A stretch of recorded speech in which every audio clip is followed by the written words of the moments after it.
Once again, let's talk about Sindhu घाटी civilisation. तो जल्दी से हम इतना कवर करते हैं कि सिंधु घाटी सभ्यता समकालीन थी, किसके समकालीन थी? ठीक है, सिंधु घाटी जो सभ्यता थी वो किसके समकालीन थी? मिस्र की सभ्यता के, मेसोपोटामिया की सभ्यता के और चीन की सभ्यता के। ये सारे आंसर्स दिए हुए हैं, ठीक है, मैं इन्हें बता रहा हूँ, ठीक है। सिंधु घाटी जो सभ्यता थी वो मिस्र की सभ्यता के और मेसोपोटामिया की सभ्यता के और चीन की सभ्यता के समकालीन थी। इसके अलावा एक और ऑप्शन आता है ग्रीक। ग्रीक सभ्यता के समकालीन नहीं थी, ठीक है। और इसके बाद में देखते हैं सिंधु घाटी की सभ्यता का विस्तार था। जो सिंधु घाटी की सभ्यता का विस्तार था वो मुख्यतः पंजाब, राजस्थान, गुजरात, उत्तर प्रदेश, हरियाणा, सिंध और बलूचिस्तान। सिंध जो कि अब वर्तमान पाकिस्तान में है, ठीक है।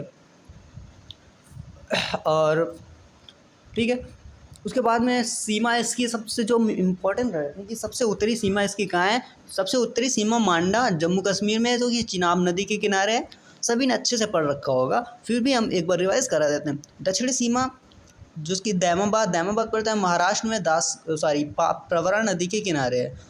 फिर उसके बाद में पूर्वी सीमा, इसकी पूर्वी सीमा जो है वो आलमगीरपुर उत्तर प्रदेश में है और हिंड नदी के किनारे है। पश्चिमी सीमा सुतकांगेडोर बलूचिस्तान और दास नदी। ऐसा देखा जाता है, पाया गया है कि इसकी जो सीमाएँ थी, इसका विस्तार था हड़प्पा सभ्यता का, वो मुख्यतः रेक्टेंगल में एक था, रेक्टेंगल नहीं, एक एंगल के रूप में था, त्रिभुजाकार था, ठीक है, त्रिभुजाकार। तो इधर सबसे पहले देखते हैं बलूचिस्तान पड़ता है और इधर जो पड़ता है दायमाबाद महाराष्ट्र का और इधर जो पड़ता है आलमगीरपुर उत्तर प्रदेश। तो इसी प्रकार से इसका विस्तार था, तो आप मैप में भी देख सकते हैं। फिर अगला देखते हैं हड़प्पा सिंधु सभ्यता का सर्वाधिक मान्यता प्राप्त काल है 2500 ईसा पूर्व से 1750 ईसा पूर्व, ठीक है। स्थलों की खोज के बारे में कुछ मुख्यतः हड़प्पा के बारे में आज हम बात करते हैं। सबसे पहले हड़प्पा और मोहनजोदड़ो की।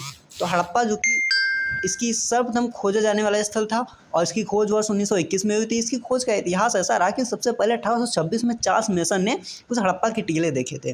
फिर चार्ल्स मेसन एक ब्रिटिश अधिकारी था। फिर 1856 में क्या हुआ, कराची और लाहौर रेलवे लाइन बिछाए जाने के दौरान मजदूरों को कुछ ईंटें मिली थी, ठीक है। उसके बाद में मतलब पुरानी ईंटें। फिर उसके बाद में क्या हुआ कि 1872-73 में सर अलेक्जेंडर कनिंघम थे, उन्हें मोहरें प्राप्त हुई। अब इसके बाद इसकी खोज जब हुई कि 1921 में दयाराम साहनी ने एक प्राचीन शहर खोजा हड़प्पा नाम का, ठीक है। Thank you. इसके अलावा हम अगले वीडियो में कुछ और बात करेंगे, तब तक के लिए धन्यवाद।